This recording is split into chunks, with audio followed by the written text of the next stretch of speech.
to get your thingy, so your operation done? Okay, personally, if it was up to me, I wouldn't take any pills and I wouldn't get brain surgery again because I don't like being broken and having to be fixed. I don't like having to need so much maintenance. Like, I wish my car would just run the way other people's car just runs, but this is life. With the next surgery I'm going to get, it's not going to be DBS, it's going to be a Pallidotomy, which is a form of surgery that they did for Parkinson's before they introduced DBS, and is when they don't slice the head open like they did for Parkinson's, no, for DBS. Oh my god, I'm coming on a bit and I haven't taken a pill. See, that's really interesting. That's weird, that is. That happened to me yesterday. That's really, really interesting. And you haven't taken nothing so far since 7 o'clock? No, I've taken since 7 o'clock, but since, I went off just now when you came to the door. You would normally do a pill, wouldn't you, to I'll get... take a pill because I panic, and I just think, oh my god, I've got no petrol left in my car. But I don't think I can do somersaults and cartwheels right now, but I just think I feel a bit more loose. That's so interesting. I think they say that meditation helps, like as a non-medical solution, as a non-medical treatment, and I think there is truth in that. Like, people laugh at it and they go woo-woo and it's flouncy and it's like, it's up in the fairies.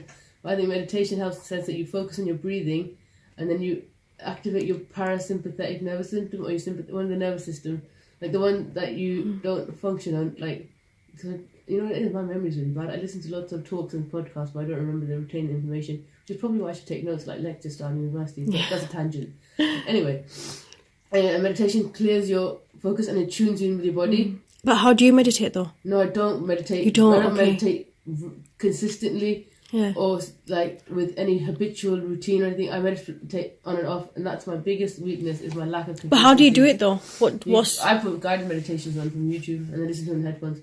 Anyway, I'm not on but I feel a bit more looser. Yeah. Anyway, so the Pallidotomy is they drill... Because literally, DBS, they literally slice your head open and then they stitch it back together again on both sides, because they did a bilateral, which means both sides. But Pallidotomy is they drill a keyhole surgery, like a little hole in, and they go into the brain, and the part of your brain that is damaged, they burn a lesion or a hole in there, which is to mimic the effect of the stimulator. So, for instance, this is quite complicated now, I think. When I had my stimulator removed from my chest and the electrodes removed from my brain, there was a temporary lesion effect, which is what my Parkinson's nurse called it. And she said that my Parkinson's would be good for the first week after this equipment was removed from me. And she said that's because my brain thinks the equipment's still inside it. So it's a temporary lesion effect, like it's fake. So what they're going to do is burn that damaged part of the brain. And it's not done that often anymore. DBS is the preferred method of surgery for Parkinson's. But Pallidotomy, there's a professor, I don't know what the difference is, in Oxford, called Tipu Aziz, who's meant to be like a creme de la creme of surgeons, neurosurgeons, and I don't know why I didn't go to him in the first place. I don't know why I didn't put my hands in his head first time around. But he's agreed to do it, and he says that it will reduce my dyskinesia, which is the temporary involuntary movement I get when I take too much medication, and he said that also it might reduce the stiffness. So what happens is, after 5-6 years of taking Parkinson's medication, levodopa, I don't realise how much I know. Like, until I You know a lot, don't you? Yeah, but you have to, because you don't know who's going to know your dad. You can't rely on anyone else. Anyway, I don't actually know that much compared to other people. I don't. Anyway, but after 5-6 years of taking levodopa, your body starts to involuntary jerk. So sometimes when you take too much, like, that involuntary movement, see, that's quite good, that is. And I haven't taken medication. That was really, actually, I'm tempted not to take any medication. So my chakras, if you believe in those, are opening up. Anyway, oh my god, that's so weird. That's so weird. But that's not medicated, because remember I didn't take any. That's so weird. Anyway, why is that though? Your arm was so stiff before, you couldn't even move it and put your hair behind your ear. Yeah. And now you just done it. But I haven't medicated. So that's really, the Parkinson's is such a baffling condition. Like, I have it. I'm surprised that, because every time when I come here, you have to take a medication to do the bit like this, So this is surprising for me that I've actually seen it yesterday though, because yesterday I was pushing myself and then I ran out of steam. And I thought, I don't want to take a pill. I'm sick of taking pills and I'm just sick of chugging, right? I thought, I'm going to do some stretches and I'm going to do it alternative way. And my kids were at home and I thought, there's no fire. They're both fed in water. It doesn't matter. And then I did some stretches and some yoga and stuff, and I came on. And it's about an hour, so it was an hour of non-medical coming on. hang on to. I should take my medication because there isn't time to take it. But do you remember ages ago when you told me about this guy who cured himself from Parkinson's? Yes. Walking, to say walking. He did a lot of walking, like 20 minutes a day of walking, and he cured himself. And this wasn't, yes, his name. And I'm just thinking about that because of what happened to you right now. His name's John Pepper, and he lives in South Africa. Yes. And he didn't do walking, Neelofer. Like, he didn't just get up and walk. He did mindful walking. Mindful walking, yeah. Like, really conscious, like your posture and everything, and like arm swinging and stuff. And he did it consistently and religiously for 45 minutes every day. And then eventually he walked his Parkinson's or something. Oh my god, this is like a natural. That's weird. This is so crazy. Anyway, and then I should take my medication though, shouldn't I? Or should I not? Should I just, because I don't have any kids the kids are at school, so there's no urgency. But then if I delay it, I'll go really crash down. So this is the dilemma I'm in now. So there's no like, some people have medicated like clockwork, 10, 8, different. Yeah. And like like every 2 hours. So I do take my medication roughly every 2-3 hours, but there's no. What's the word? There's no strictness to my regime because I think 5-6 years into the disease, I'm at a stage where I can judge it myself. Yeah. Do you feel like that you can do that right now? Yeah. Because like, you know, the doctors when they prescribe medication, they're like, how many pills do you take a day? And it's like, you know what? It's not an exact science. I take 4 sometimes. Sometimes I take 5. Sometimes I take 3. I judge it by my needs. So if I'm really stressed and really anxious and like got a lot to do, then I'll do more pills. So there's no exactness to it. Anyway, I digress. John Pepper, he walked past, and there's another one called Bianca Moley who did Tai Chi, like Qigong, like a form of Tai Chi, intensively, 3 hours in the morning, 3 hours in the day. Like, this is roughly what I gathered from my reading and. Proper intense, wasn't it? Yeah, but she went to China. Like, she was a grandma, and she could make a full-time job fighting her Parkinson's. Wow. Does that make sense? Whereas I can't do that because I've got other responsibilities. But she got a diagnosis, and she literally thought, you know, I'm going to put everything into like fighting this in a natural way. And she went to China and she did Qigong, Tai Chi, like 3 hours every day, every night. Like, she just ate, breathed and slept Tai Chi for like 2 years or a year. And then she went up. Is that what you do, like slow movements? Yeah, it's like that. Yeah. And it's all to do with like with the breathing and like with the energy around you, isn't it? Yes. I heard that. So even if you haven't got Parkinson's, it's meant to be so good. Yeah. Like, you use your balance and you do your toes and like that. Like, I couldn't get really good. Because mentally it's good, isn't it? I went to a class once. Yeah. And I was like the youngest by about 40 years, and the old ladies, not old ladies, that's how, they're all like 60 odd and over, and they were so nice and so friendly. Yeah. But I didn't go back again, which is back to that consistency thing. But yeah, so I should take my pill. Anyway, do you know what? Nobody, you know, every medication that I've been given, I've never ever read the side effects of it. So how long have you had that one for? The new one? This is about 3-4 weeks now, and this is meant to make the other ones last longer. So do you still have to take your other ones as well? Yeah, but that's a good point.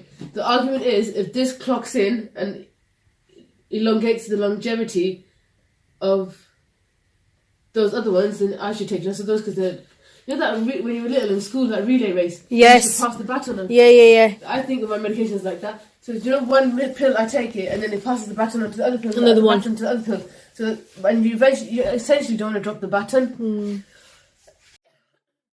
But when I go off, that is me dropping the baton in the relay race. But the argument is that this should push the race longer so they keep flowing. But then that's what the stimulator did. Because when I had the stimulator in me, to go off, I never used to crash down to like paralyzed level. I remember one of the most glorious things about a DBS, the deep brain stimulation surgery, was when I used to wake up, I didn't wake up like a corpse. I used to wake up and I used to have functionality, and I used to be a bit like loose and a bit human. And that's the one thing I miss the most. And I miss the fact that... And how long was that ago? That was 2016, so that was like 2.5 years ago. And I miss also the fact that now I'm like, where's my pills? And I was on 16, 17 pills before I got surgery. And I had the stimulator inside me. Even though it's an artificial piece of equipment and you don't want to have an artificial piece of equipment inside you, essentially, I was on 6 pills a day. So how much are you on now? 16, 17 again. You gone back up then? Yeah. So what's made that jump then to go back up where you were before? The stimulator did the electrical. Do you know, I feel like Parkinson's, you know when I say it's like a power cut. Yeah. And it's like no dopes, it's like an electrical, it's like a robot, and you're like, and then and you shut down and you power up again. And the stimulator like electrically stimulated the part of my brain that's dead. So it was like, in poor countries when you go and they have electrical cuts and they have a generator. Yeah. It was like a generator for the human body. No way. That's the best way of thinking of it, because when the electricity cuts out, the generator still keeps things It's flowing all going, doesn't it? and Yeah. functioning, so you can still have your AC and you still have your washing machine going. That's what the deep brain stimulation surgery stimulator was. No way. Because the human body, if you think of it, it's just an intricate bundle of nerves and electricity, isn't it? Yeah, it's Like, true. I'm not a scientist and I'm not a doctor, but that's what it is essentially. Go back to that surgery you were saying. What? When are you going to have that then? Oh, the pallidotomy. Yeah. He's got a burn lesion in my brain, and the recovery rate is quicker and it's less invasive and it's less. But the thing is, he said that he's going to do it on one side of my brain, and then in 2-3 years the effects and the benefits will wear off, so then he's going to do the other side of my brain. But also there's a bit that I trust that medical team more, even though they're further away. I feel like the medical team on my doorstep, which I won't name names, were a shambles. So yeah, I've got an appointment next week for... Oh my god, the appointment's really interesting actually. On Monday they want me to not take any medication after 9:30 in the night. So in the morning when I rock up on Tuesday, I'm going to be unmedicated, and I have to take medication in the night to keep me kind of loose, so I can turn over in bed and kind of like not feel so...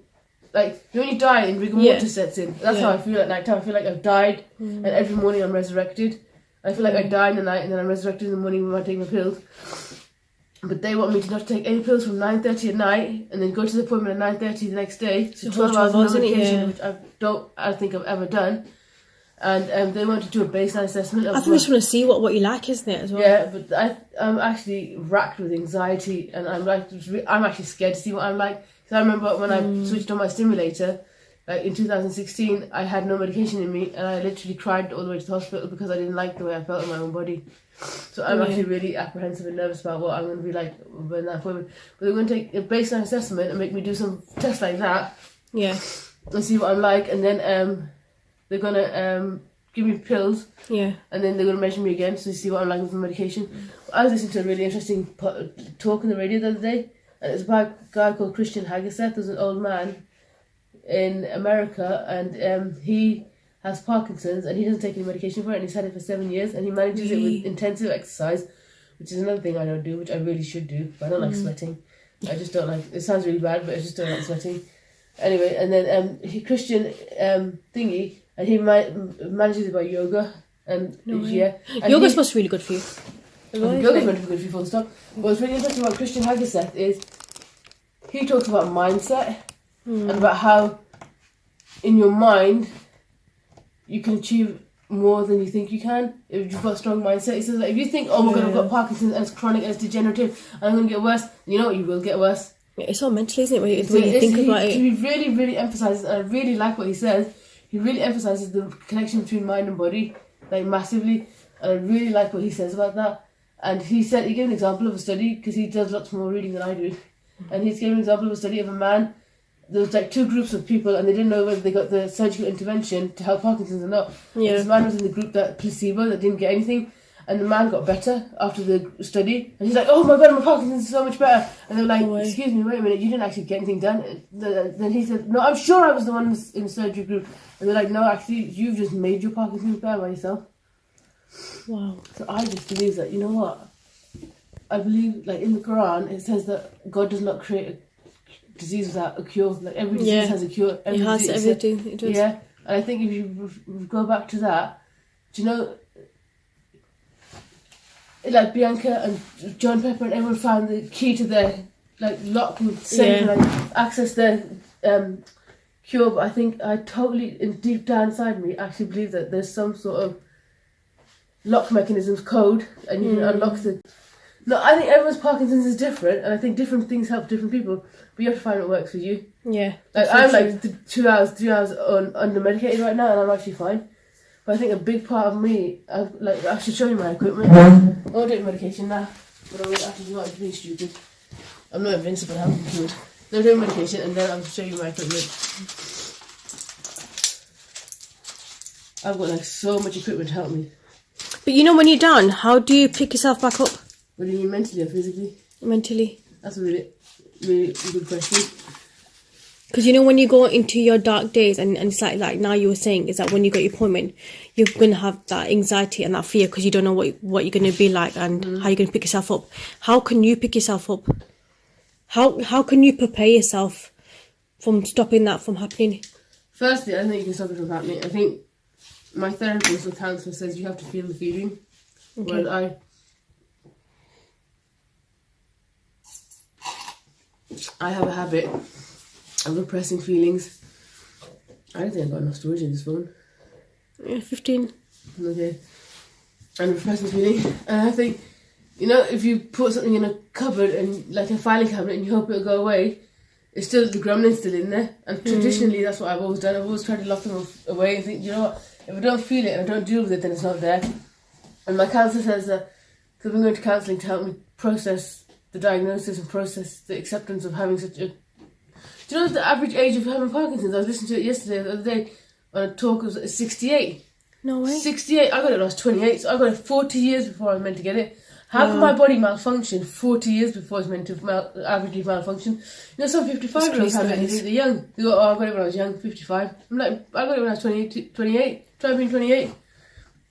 And it's not like, oh, I got it like 28. It's like, it's shocking, isn't it? Surprising.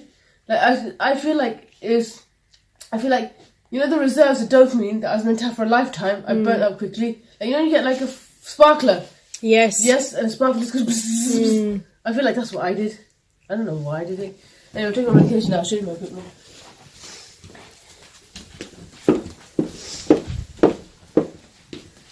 I've got a host of equipment that's really good. This is a back stretcher, and I feel like the spinal cord there gets really knotty. So I do that and this. Wait. Oh. You just move side to side, yeah? Yeah. And just lie there. This foam roller is really good. Oh, I heard pops. You didn't hear the pops, did you? There's all the side rows is getting caught up. Yeah.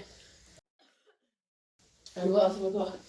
I've got this. Is really, really, really, really, really, really, really good. Everyone should get a Bible plate. You know when you can't move and your body's all stiff? Yeah. Put this on.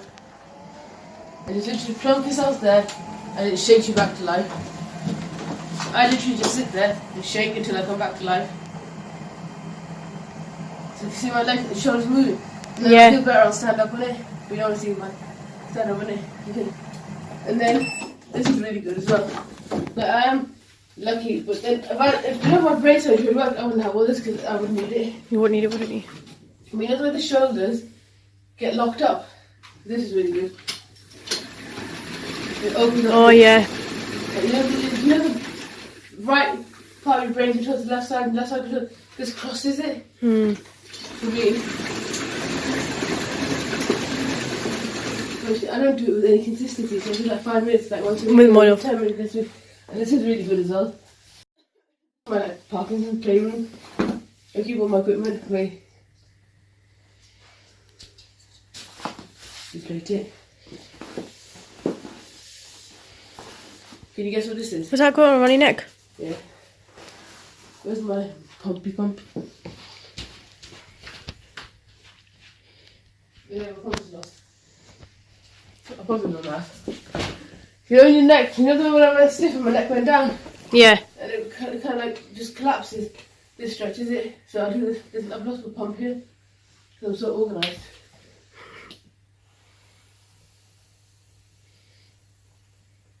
And what do you do? Just turn your neck one side to side?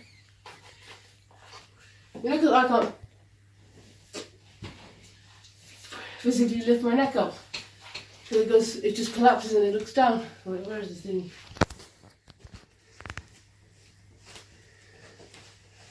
There it is. So I put this on, and this artificially holds me up until the power comes back and I can do it. So do you know what? There's loads of equipment I've got to help me. What else is in there? My magic equipment box. No, that's this. You got that one there on the floor. What's that one? That's a massager to help your neck, and this is really good. Resistance band. I must look so funny.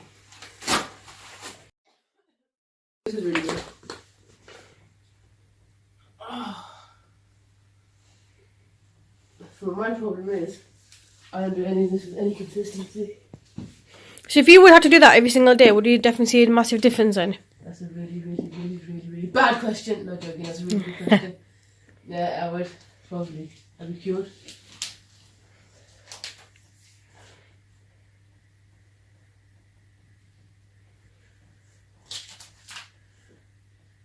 I don't know, you couldn't do like that. Now you compare this to the girl that walked in when you walked in. Massive difference. I'll just show you what's now. Yeah, so that's it. Yeah.